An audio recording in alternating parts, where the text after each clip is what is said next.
Hello everyone, এই দেখো আজ আমি মাছের ঝাল বানাতে চলে এসেছি। তো তোমাদের সাথে শেয়ার করব। এই দেখো মাছগুলোকে ভালো করে ধুয়ে নুন হলুদ মাখিয়ে নিয়েছি, আর এখানে নিয়ে নিয়েছি পেঁয়াজ কুচি, টমেটো কুচি আর আদা দেখো টুকরো টুকরো করে কেটে নিয়েছি।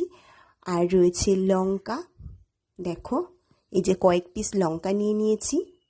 আর এটা নিয়ে নিয়েছি কাজু,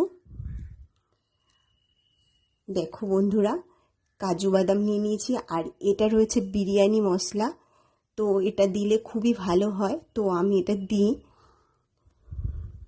তো এগুলোকে সব আমি পেস্ট করব। আর এখানে নিয়ে নিয়েছি আলু, দেখো টুকরো টুকরো করে আলু কেটে নিয়েছি। এটা আমি আলু দিয়েই করব, এইভাবেও করি আমি।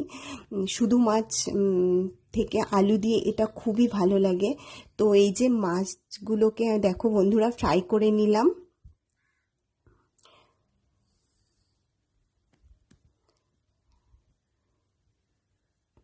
তো এবার আলুগুলোকেও ফ্রাই করে নিলাম, এই যে আলুগুলোকে ফ্রাই করে নিলাম। আর এখানে আমি মশলাটাকে বানিয়ে নিয়েছি, দেখো বন্ধুরা মিক্সিতে। তো সমস্ত মশলাগুলোকে পেস্ট করে নিয়েছি। আর এই যে পেস্টটাকে ভালো করে আমি কষিয়ে নিচ্ছি, দেখো বন্ধুরা। তো এর মধ্যে আমি উষ্ণ গরম জল দিয়েছি অল্প পরিমাণে। তো এটা আমার গ্রেভিটা রেডি হয়ে গেছে। এবার এর মধ্যে মাছ ফ্রাই আর আলু ফ্রাইগুলোকে দিয়ে দিয়েছি। তো 10 মিনিট পর্যন্ত বয়েল হতে দিলাম।